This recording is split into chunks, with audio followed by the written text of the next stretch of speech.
Hello, Raleigh, and welcome to your backyard. All right, we're safe, but I did want to welcome you, Raleigh, to Monday's edition of Your Backyard with Dr. Susan Lovelle, wearing my mask because A, it's super cool, Yeah, it was a cool one.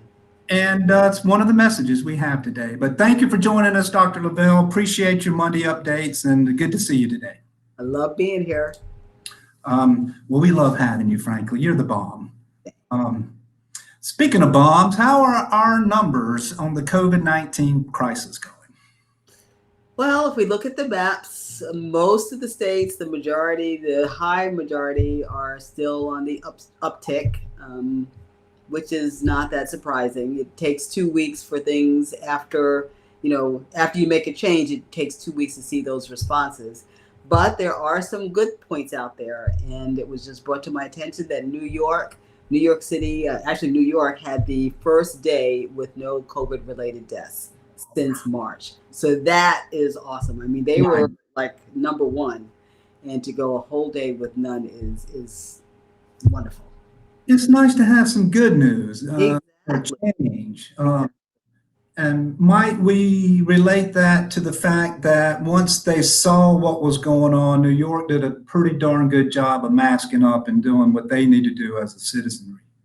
Yeah, I mean, as a city, they shut the city down, and I know it was tough. It was very tough for them. I mean, it's this huge city, millions, and but it was necessary, and they seem now to be reaping the benefits of that.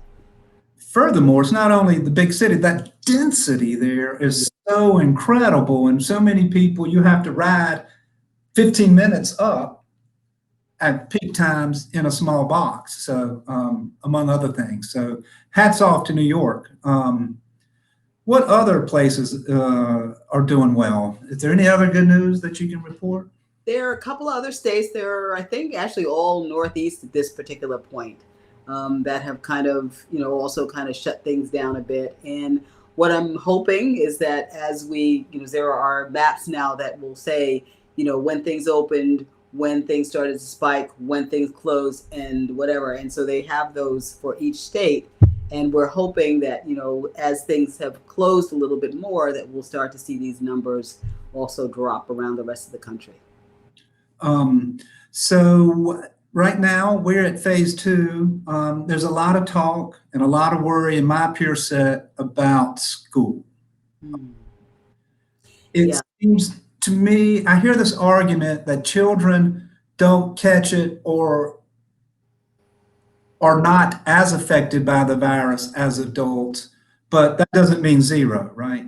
It doesn't mean zero. As a matter of fact, there are many cases at this point where they may not be suffering from the lung issues, but they are seeing the clotting issues, which can be just as worrisome. The other thing is, we know from life that little kids are disease vectors. Oh, yes. I'm just gonna say, it's the truth. And so they may not be ill, but they may go home and infect somebody who is more susceptible to becoming ill. Right. I'm gonna take a step out on a limb and say that if I had children of school age at this particular point, I would not be ready to send them back to school. Well, thank you for saying that. I was going to ask. I feel similarly, and I'm very worried about my family. Um, Mhm. and again, not I am concerned about my child's health, but more toward this vector, or more toward just getting the population together and watching the numbers rise. Um, Exactly. Exactly. I've heard this. I'm sorry, I didn't mean to interrupt. No, no, I'm good. I was just gonna say, following the numbers is what we have to do at this point. But and a lot of the school systems are saying we're going to do this shift and have them in every other week or third week, and I don't see where that's really any kind of plus at all. Does that make sense to you, Dr. LaBelle? It really doesn't. First of all, I think there's going to be a lot of just shift between what you're doing and what you're not doing, and I think it would just be more consistent to have a consistent plan. So, but as I said, I do not have school age children anymore, and I feel for those who do. Yes. Hmm. Um, it's hard. Many people, if there's children are home, they're not at work. And that, of course, is a huge burden in and of itself. But from a health perspective, we need to not get in big populations, whether it's people of children in school or going to the movie theater. Right. So, Dr. Lovelle, a bit of a tangent, but I see a lot of urge for people to point out to the unmasked. And it just seems to me that the mask and washing your hands are the two things that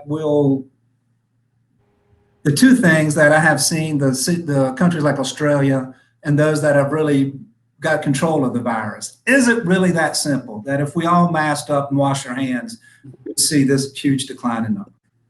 And that's a good point, because there have been some studies that have come out that say that it's the number one thing to do. And then there are others that come out and say, well, no, it's one of many things. And, so at this point, I have to say that we don't know, to be totally honest, we don't know 100%, but it makes a lot of sense.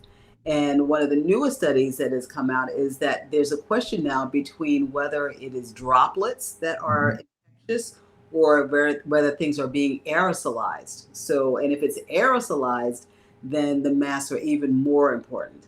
So it's not like a big drop, but actually a mist Right. that's kind of spreading things. So just remember, at this point, we really, really, really don't know. And so the best thing is to be as cautious as possible. Ounce of prevention is worth 5 pounds of cure in this case. Absolutely. Mm-hmm.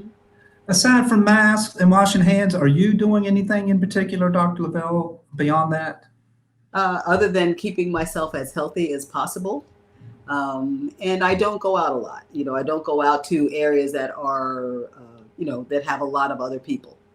I'm not going out to a bar. I'm not going to go eat out in a restaurant right now. It is not that important to me. Right. Yeah. And then plus I know that I can make a better, less expensive meal at home. So. Oh, I can make it less expensive, but I can't make it better. So if any of y'all out there want to send food, I will have my address on the website. So I'm starving. No. Well, let's go then back to a top three: mask, wash hands, and protect your immunity. Would you like to share anything you have going on the immunity front, Dr. Lovelle? Well, actually, what I'm talking about this week in this week's webinar is thyroid conditions. And your thyroid is one of those two big master hormones, cortisol and your adrenals and your thyroid. And if those are working well, then you're going to work well. So, any quick thyroid tips? Thyroid tips. Massage. Let's see. Get your sleep. That's probably one of the best things you can do for your thyroid. Well, Dr. Lovelle, I appreciate you sharing time and bringing in a little bit of good news. Raleigh, put on a mask.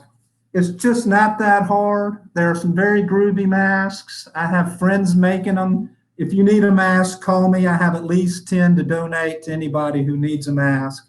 And do take a minute to check out Dr. Lovelle's website and see some of the great seminars and practices she has going on to keep your immunity strong and to keep you healthy. Raleigh, all this and more is where? Right here in your backyard. We'll see you soon. Thanks, Dr. Lovelle. I appreciate you. Thank you.